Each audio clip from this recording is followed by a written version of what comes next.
ना सामान बांधा है ना तैयार हुई है। बात की है विधि? बात यह है कि विधि के लिए अब उस घर में कोई जगह नहीं। ये क्या कह रहे हैं आप भारती जी? ये बात आपकी बेटी ने आपको बताई नहीं क्या?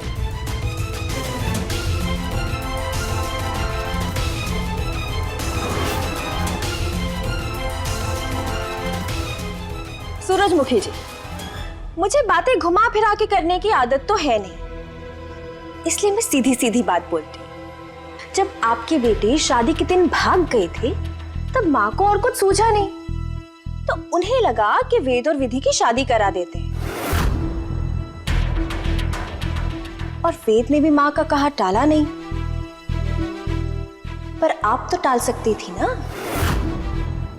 पर आप तो खुश हो गई कि एक नहीं तो दूसरी बेटी का तो ठिकाना लग रहा है ना। पर आप विधि से क्यों नहीं पूछते? वो जानती है कि वेद इस शादी से खुश नहीं है।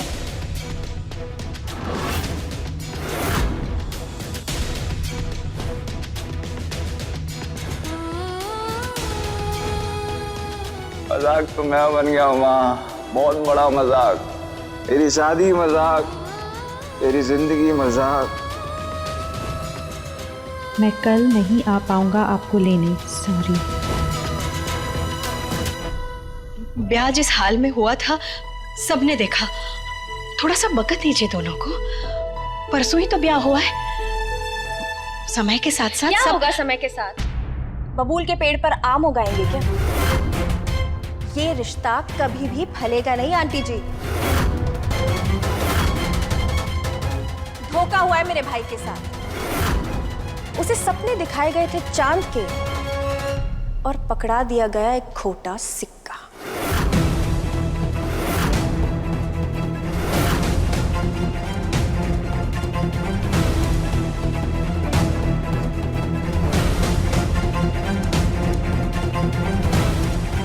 तुम्हारी माँ की आंखों पर तो ममता की पट्टी चढ़ी हुई है, पर तुम्हें तो दिखाई देता है ना। तुम तो देख सकती थी कि तुम्हारी और वेद की भलाई किन चीजों में है। अब बेहतर यही होगा कि तुम दोबारा उस घर में वापस मत आना, और अगर माँ पूछे तो कोई बहाना बना देना। वेद के जख्म जब भर जाएंगे तो मैं उसकी शादी कहीं अच्छे घर में करवा दूंगी। और पैसे की चिंता तुम करना मत, हाँ? वो मैं हर महीने भिजवा दूंगी घर खर्च के लिए। और हाँ, मैं एक बहुत अच्छे वकील को जानती हूँ जो तुम्हारी और वेद की शादी कानूनी तौर पर कैंसिल करवा देंगे। और वैसे भी एक दिन की शादी को शादी नहीं माना जाता।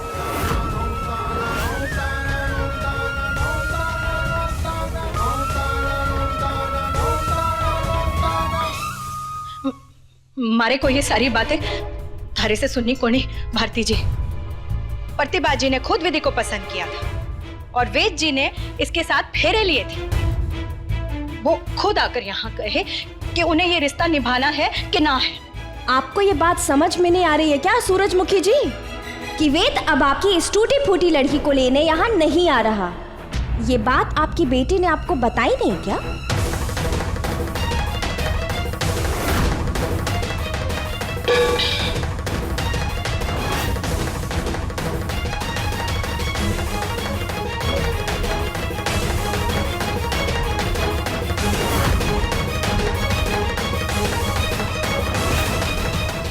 मैं विधि को लेने आ गया हूँ दी।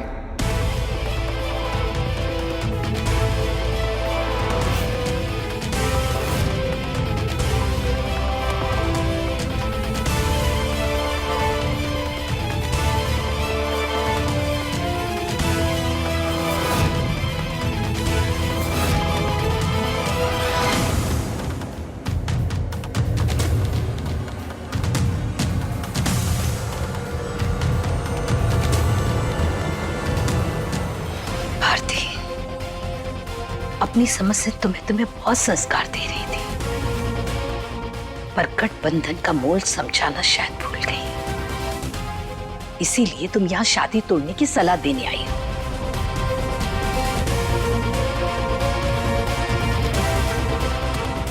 मैंने आपसे कहा था ना कि ये माँ और मेरे बीच की बात है, तो आप क्यों यहाँ? ये बात तो तूने शादी के दिन पर भी कही थी ना लड्डू।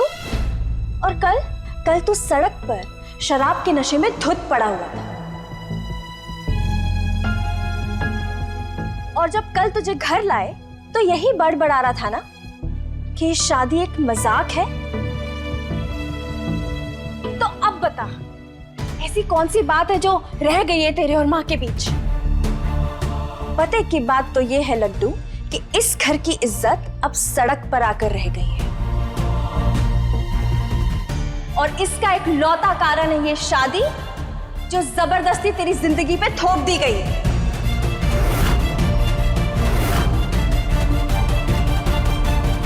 दी, अभी आप जाइए, हम बाद में बात करेंगे इस बारे में। नहीं लड्डू, हम अभी बात करेंगे, यही बात करेंगे ना।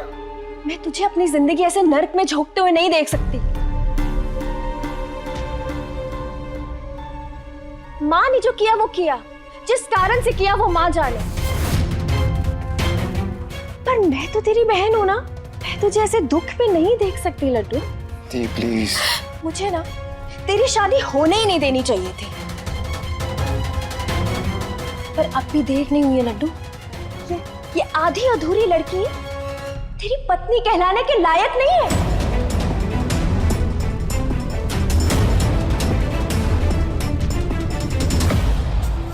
और जो कल हुआ ना, अगर वो दोबारा हुआ ना लड्डू, तो मैं अपने आप को कभी भी माफ नहीं कर पाऊंगी। इसलिए जो भी इलाज होगा अभी होगा।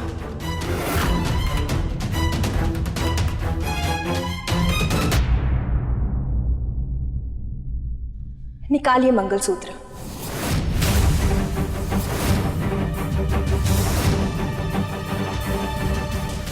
तुझे कोई हक नहीं ये मंगलसूत्र पहनने का।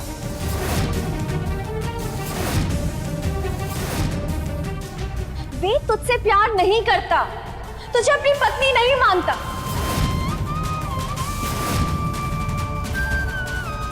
तेरा ये मंगलसूत्र पहनना इन काले दानों का अपमान है। ये मंगलसूत्र पायल के लिए बना था, जिसने इसका कोई मोल नहीं किया। निकाल इसे, निकाल इसे।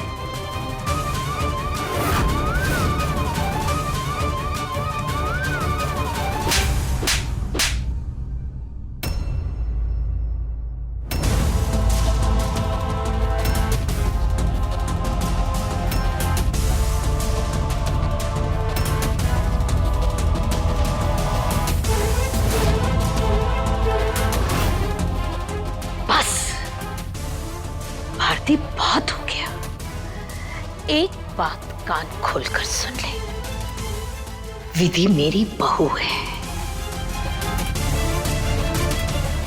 और मेरे घर में उसका उतना ही दर्जा है जितना तुम्हारा है।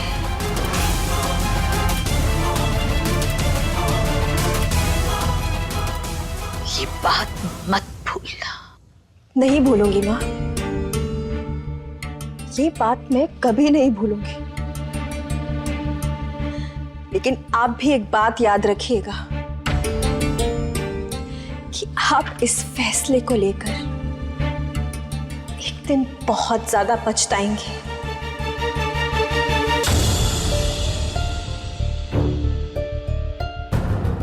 और आज के बाद विधि को अपने घर की बहू के दर्जे के साथ साथ अपनी जिंदगी में उसे अपनी बेटी का भी दर्जा दे ही दीजिए।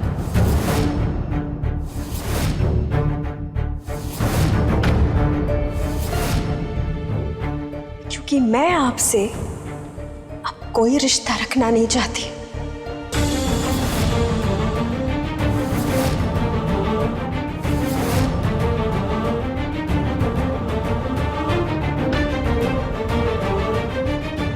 मैं आपकी शक्ल भी नहीं देखना चाहती।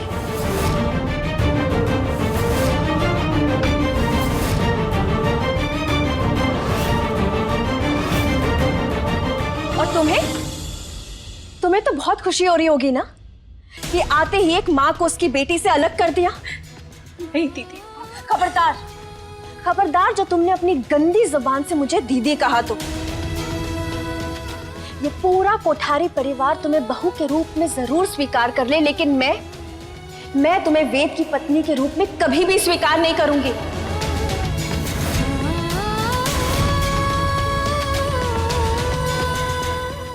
क्योंकि तुम सिर्फ एक बोझ हो, एक ऐसा बोझ जो मेरे भाई की जिंदगी पर जबरदस्ती लाद दिया गया है।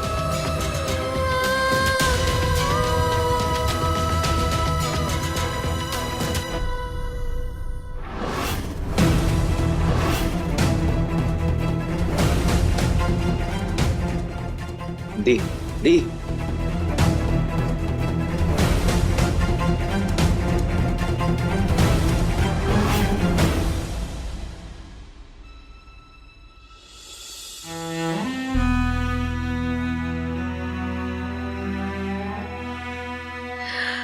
विधि। आंटी, मम्मी जी,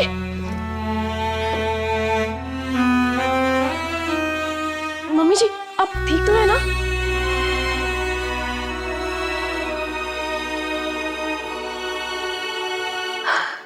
दिव्या, विधि के साथ जाओ, उसका सामान बांधने में उसकी मदद करो। हम आज ही विधि को विदा करके ले जाएंगे। जी। विधि बेटा, जा जल्दी जा।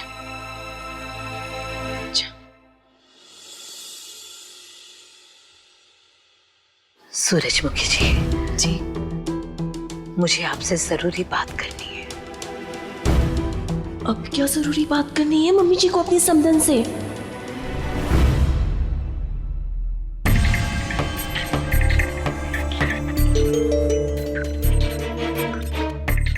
लगता है ये सो गया है।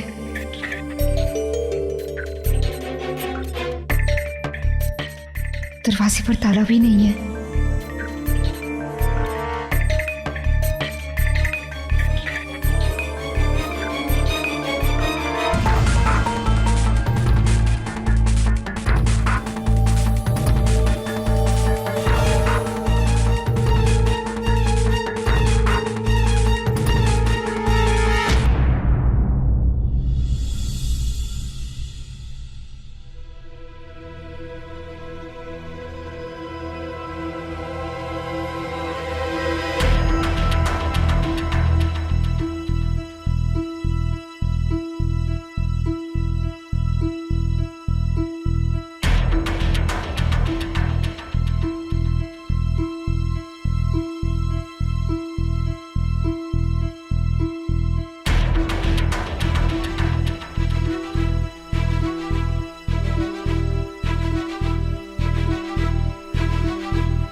आग क्या लग गई, छोरी भाग गई।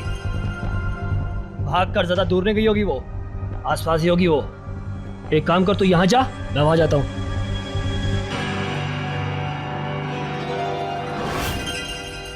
मुझे कुछ भी करके दीदू या माँ को फोन करना है, पर कैसे? माफ कीजिएगा सब जी, हमारी वजह से थारा थारी बिटिया के साथ। नहीं नहीं, आप माफी मत मांगिए समधन जी, माफी तो मुझे मांगनी चाहिए। भारती के बर्ताव से मैं बहुत शर्मिंदा हूँ। सच में हमारी विधि ने पिछले जन्म में मोती दान किए होंगे, जो थारी जैसी सास मिली। आपने खुद कहा था ना समधन जी कि कोई पिछले जन्म का नाता है मेरा और विधि के साथ। सच में कोई गहरा रिश्ता है जो कोई नहीं समझ सकता। लो, बातों बातों में मैं जरूरी बात करना ही भूल गई।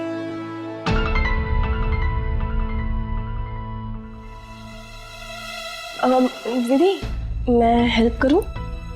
कोई बात नहीं भाभी।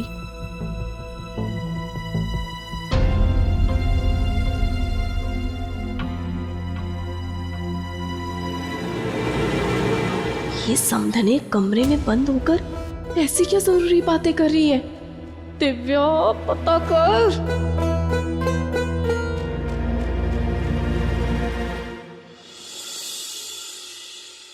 वेद जी, भारती दीदी।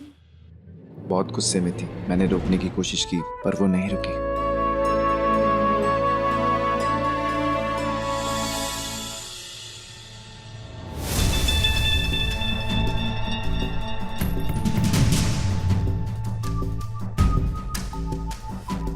जो जमीन मैंने विधि के नाम की थी, उसी के लिए मुझे विधि के कुछ पेपर्स चाहिए होंगे, जैसे 12वीं की मार्कशीट और पैन कार्ड की कॉपी। समधन जी, बुरा मत मानिएगा, एक बार अगर आप विधि से बात कर लेते तो। नहीं, जमीन जायदाद का मामलो है ना, एक तो बड़ो चीज आप उसे दे रहे हो, पता नहीं वो राजी होवेगी या ना होवेगी। आप बिल्कुल चिंता मत कीजिए समधन जी, अभी आप उसे कुछ भी मत बताइएगा। वक्त आने पर मैं उसे खुद बताऊंगी और मना भी लूंगी। जी, 1 मिनट।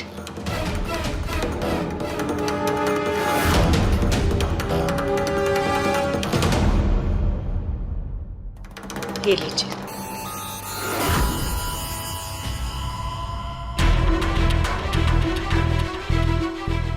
OMG, मम्मी जी इस लंगड़ी विधि के नाम कोई जमीन करने जा रही है।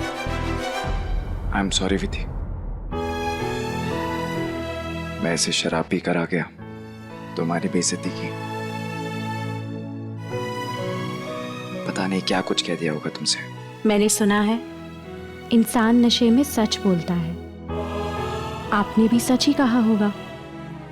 सच तो आपके मैसेज में भी था। आपकी तबीयत खराब थी, इसलिए आप नहीं आ पाए थे, मुझे भी यही ठीक लगा। पर फिर आप। मैं नहीं आने वाला था क्योंकि घबराहट हो रही थी, अजीब सी डिप्रेशन हो रही थी, मन ही नहीं कर रहा था। फिर अचानक तुम्हारी बात याद आई कि हर रस्म का कुछ ना कुछ मकसद होता है। ये रस्में सिर्फ नाम के लिए नहीं होती वेद जी, हर रस्म का एक मतलब होता है, महत्व होता है। इसीलिए रस्म निभाने आ गया। Thank you.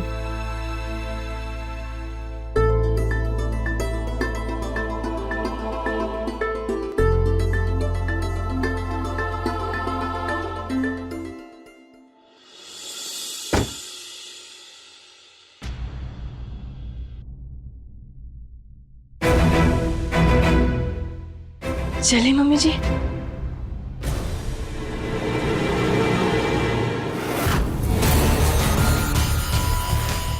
विधि, तुम बहुत खुश हो रही होगी ना कि तुम्हारी विदाई हो गई पग फेरों से, पर मैं जानती हूँ ससुराल में तुम्हारे स्वागत की तैयारी इमरती ने बढ़िया सी की होगी।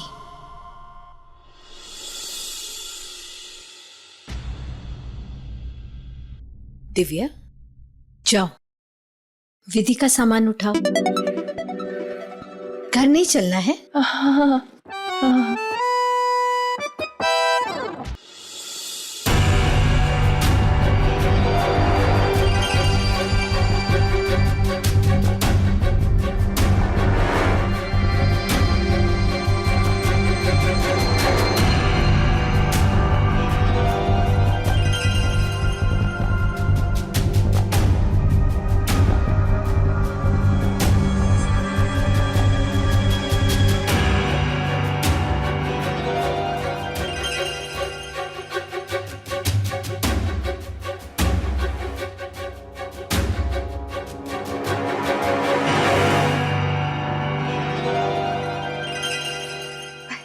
भैया, भैया प्लीज मुझे अपना फोन दे दीजिए, मुझे बस घर पे कॉल करना है।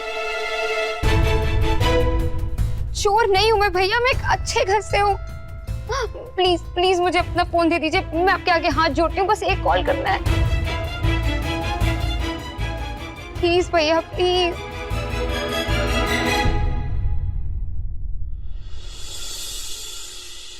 वेद, चले बेटा।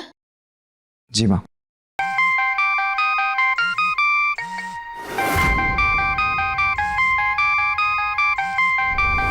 अब ये किस लिए फोन कर रहा है? हमारे स्टोर रूम के मैनेजर का है। इसे चैन ही नहीं है, दिन में 5 बार फोन कर दे।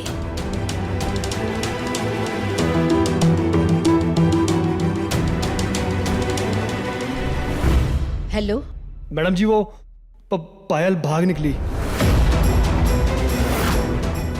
और कहीं नहीं मिल रही।